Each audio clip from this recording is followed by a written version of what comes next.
Vida Yulukana, and I am from Duta Lingkungan Hidup Kabupaten Goa 2023.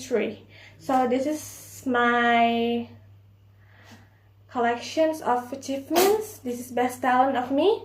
This is best talent Duta Lingkungan Hidup Kabupaten Goa 2023. So I'm gonna talk about the Q&A because there is my friend that asked me about the environment question. So we're gonna answer it. He said that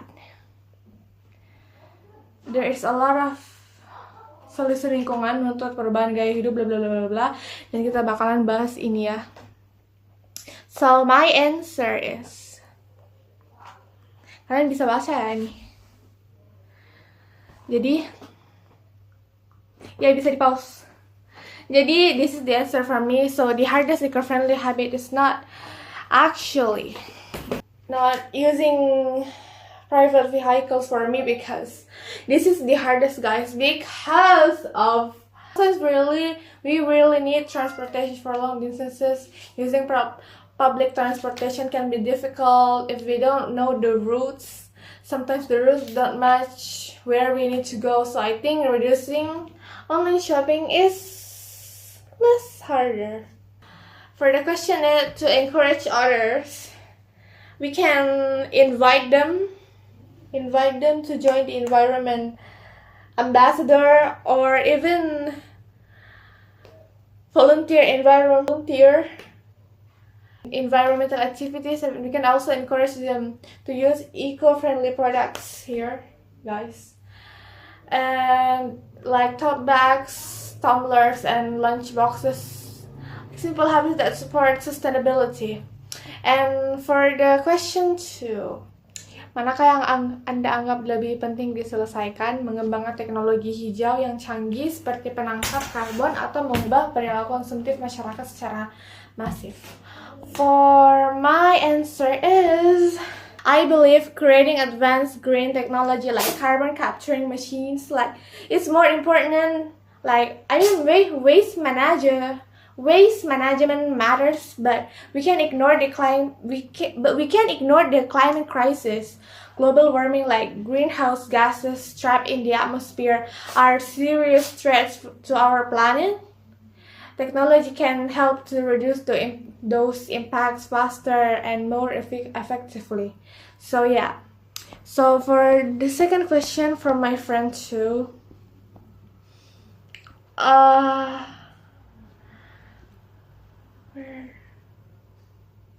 ya, dia kan tanya tuh, misalnya kamu jadi Sulsel, Duta Lingkungan Hidup Sulsel, bagaimana pendekatan kamu terhadap masyarakat, khususnya daerah kumuh yang masih minim akan kesadaran terhadap lingkungan sekitar? Bagaimana cara kamu untuk meyakinkan para masyarakat daerah daerah tersebut sadar bahwa kesadaran mereka lingkungan sangat minim? Apa solusi yang kamu tawarkan kepada masyarakat? Oke, jadi aku kalau jadi Duta Lingkungan Hidup Sulsel, for daerah kumuh, they will need a lot of environmental education from us, especially they are Gen Z, guys, and I am Gen Z too. The solution, or we might need them to show environment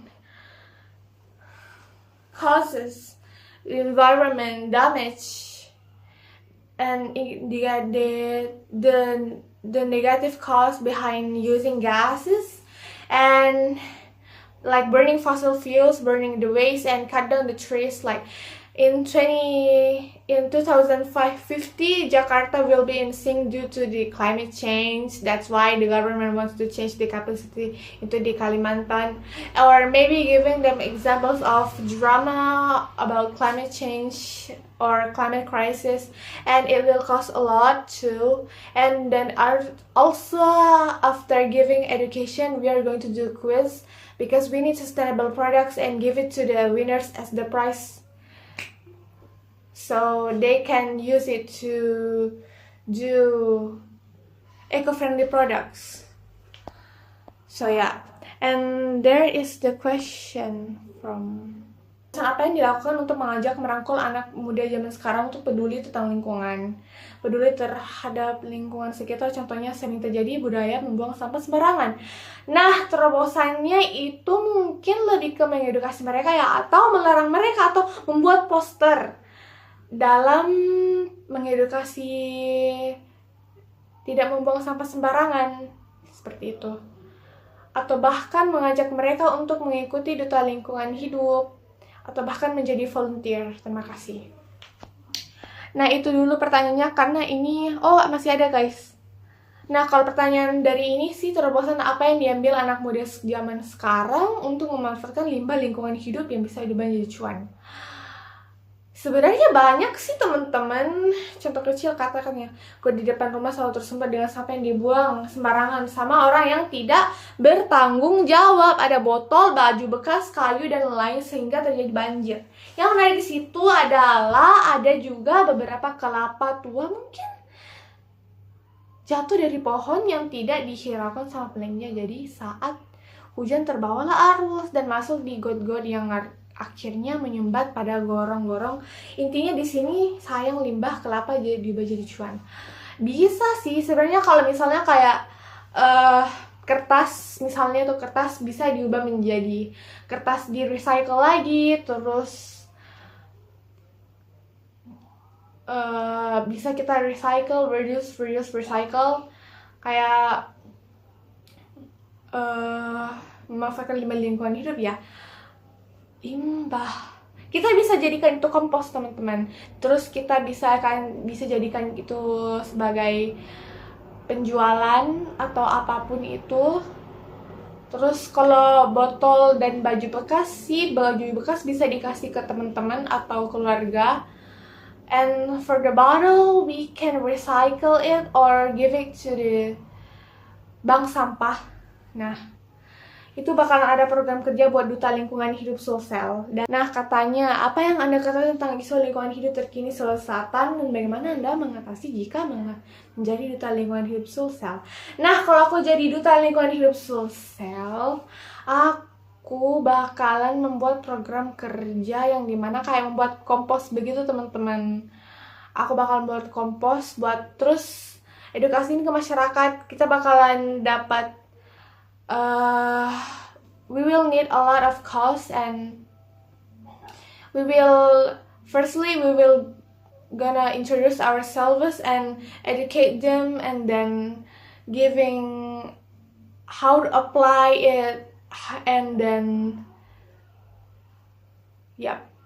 how to apply it, how to bring back the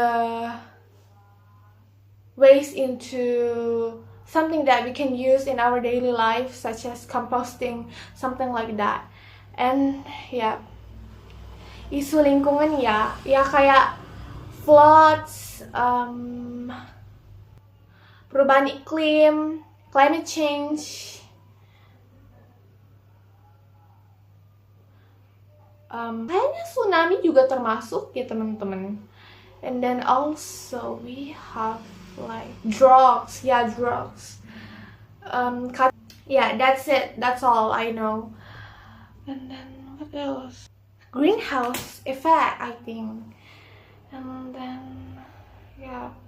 I need to know more about it. Thank you for the question. And bagaimana Anda meningkatkan kesadaran masyarakat tentang pentingnya penjaga lingkungan hidup Sulsel? Ya, seperti tadi teman-teman, aku bakalan membuat program kerja di mana membuat pentingnya menjaga lingkungan hidup, kayak mengedukasi mereka dan membuat how to apply it in everyday life, where we can use it from waste management to something that we can use in our daily life, such as composting. And perubahan iklim, apa yang kamu ketahui tentang perubahan iklim, bagaimana dampaknya terhadap lingkungan hidup Sulawesi Selatan?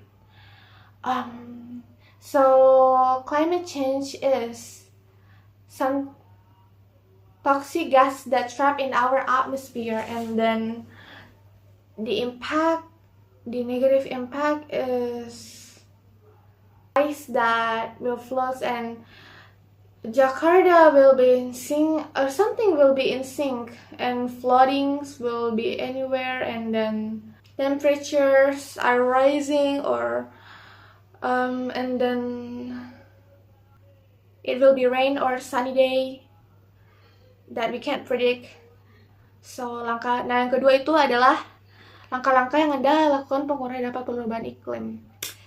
Simply sih kayak, so it's gonna be, thank you for the question. So I'm gonna answer it. We need to use bicycle and walk in if it's not far away, and then we need to use sustainable products, and then do reduce, reuse, recycle, and then also do composting, and then we need to have tote bags, tumblers, and lunchbox to go everywhere.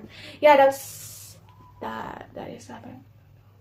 Kalau undang-undang sih, nah kalau untuk undang-undang, jadi undang-undang nomor 32 tahun 2009 adalah undang-undang tentang perlindungan dan pengelolaan lingkungan hidup.